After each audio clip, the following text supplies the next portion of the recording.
pendidikan.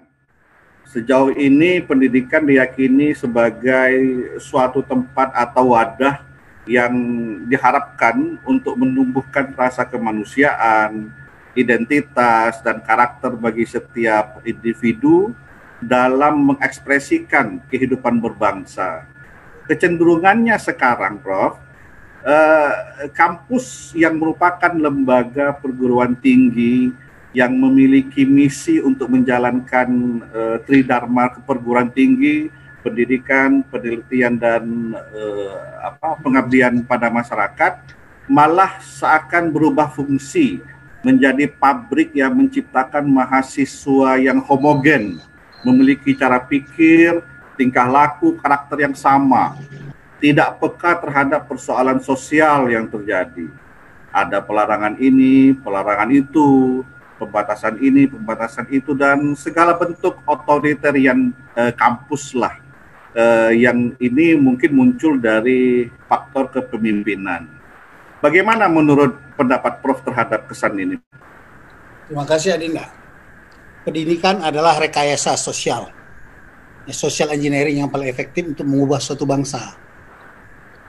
Ya, Indonesia itu mulai bercita-cita merdeka itu setelah banyak orang sekolah. Dan tidak semata-mata hanya kali bagi tambah kurang untuk bekerja.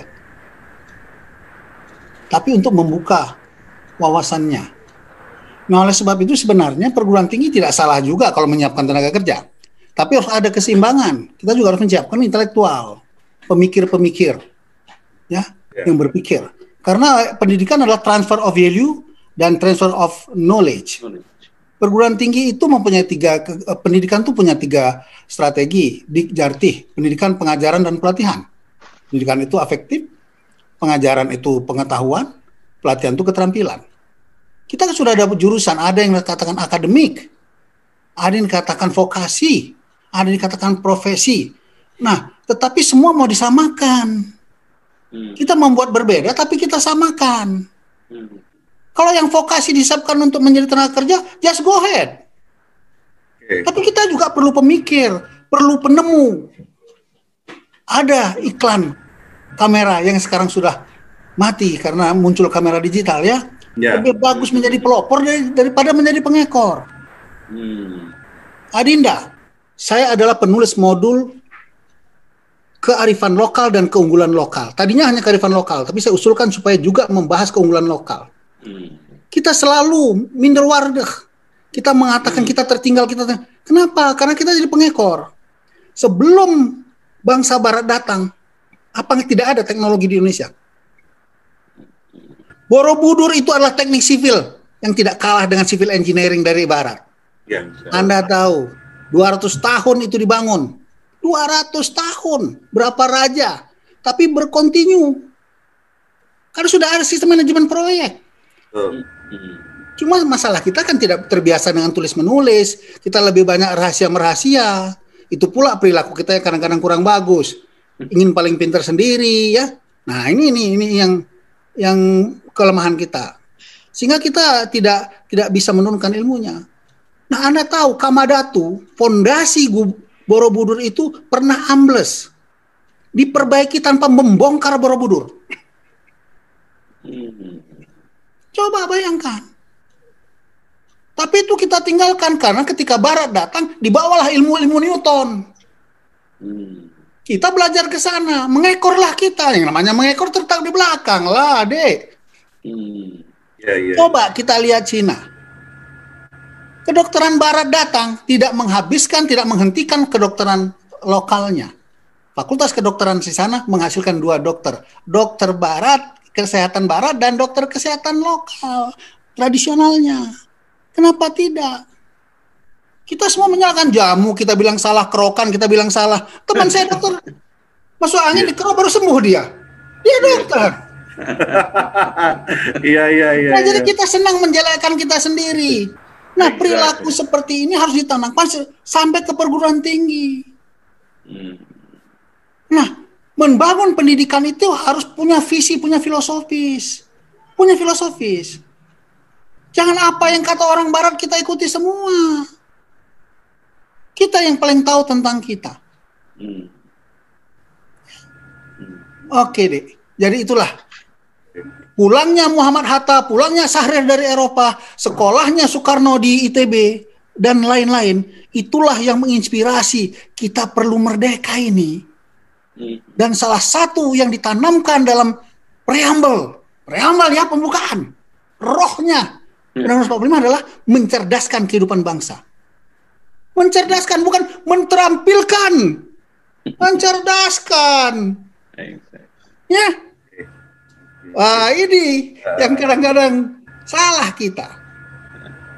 Nah, selalu kita mengatakan daya serap tenaga kerja, tamatan kita nggak mampu, nggak terampil. Orang lapangan kerjaannya nggak ada. Iya. Kalau ada kan dia terserap. Sekarang saya tanya, Adinda itu tamat sekolah dulu pinter semua, enggak kan?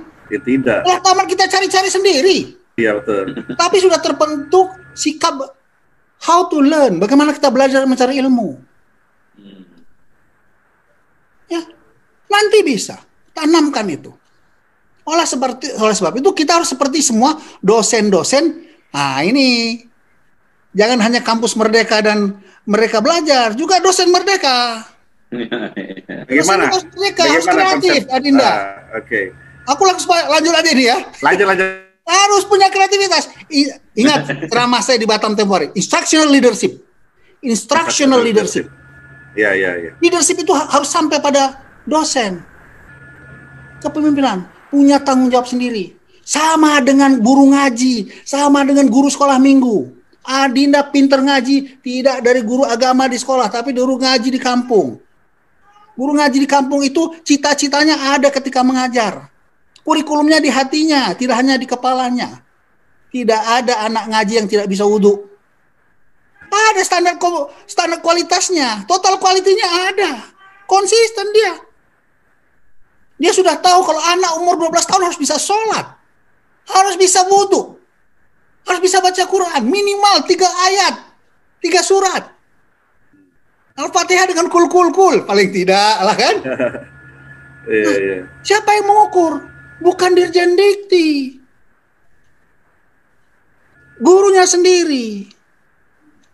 Nah, tapi dari pihak birokrat juga jangan aku kuasa, aku ngatur. Kemarin dalam tulisan saya kan saya katakan birokrat juga harus mengurangi, sebagai regulator itu jangan hanya ngatur, tapi memfasilitasi dan memberikan standar. Biarkan mereka cari. Jadi nggak seragam. Ini semua mau penyeragaman, semua mau disamakan. Nggak bisa. Saya sekarang sadar, belajar dari atasan saya namanya Prof. Uman. Dia ahli bimbingan konseling. Jadi sadar saya. Saya orang kejuruan, Adinda. Semua mau pakai standar, mau seragam. Tidak, anak lahir itu kan beda-beda. Kita belajar psikologi, kok nggak kita terapkan? Dan kita tahu distribusi normal, ada cerdas, ada kurang cerdas, ada tidak cerdas. Cerdas semua, tidak, kurang, dan sangat. Dan semua cerdas. Harus kita fasilitasi. Atasan saya pernah mengatakan kalau kau seragam kan Abdor, kau panggil Abdor aja deh, aku lebih. Kalau mau seragam nanti seperti pinguin, tahu pinguin, sulit kita membedakannya. Nah, dan ini juga harus ditanamkan kepada orang tua. Orang tua juga jangan menanamkan kepada anaknya. Semua kalau tamat nanti jadi dokter. Anda bayangkan kalau semua jadi dokter, siapa pasiennya, Dek? Rame-rame dia ke pasar bak jarum suntikan dia di sana. Tidak, semua pekerjaan bagus, semua diperlukan. Seperti mobil, ban juga perlu. Kalau nggak ada ban nggak bisa jalan. Kalau nggak ada kaca spion nggak bisa lihat belakang. Nah, ini harus kita tanamkan seperti ini. Itu yang dilakukan di Australia, di Jepang ketika saya sekolah di sana. Anak itu bangga ketika mengatakan, kau mau jadi apa kalau sudah besar? Saya ingin jadi pengemudi ambulans. Begitu bangganya dia. Pengemudi ambulans. Saya ingin jadi fire brigade.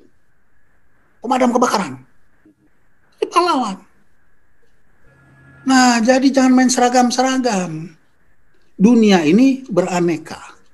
Perguruan tinggi harus bisa seperti itu.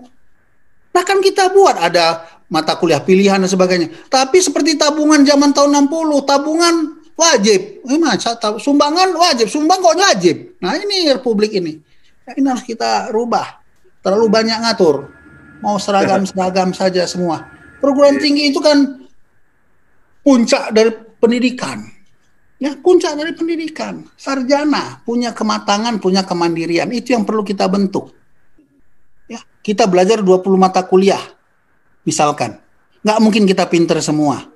Dan tidak semua kita pakai nanti kerja. Nggak. Dulu saya salah. Saya paksa-paksa mahasiswa saya harus semua nilainya bagus dari saya. Saya nggak sadar bahwa masih banyak dosen lain yang memberikan ilmu. Mungkin dia nggak pakai ilmu saya, pakai ilmu yang lain. Tapi paling tidak saya bentuk dirinya menjadi pembelajar.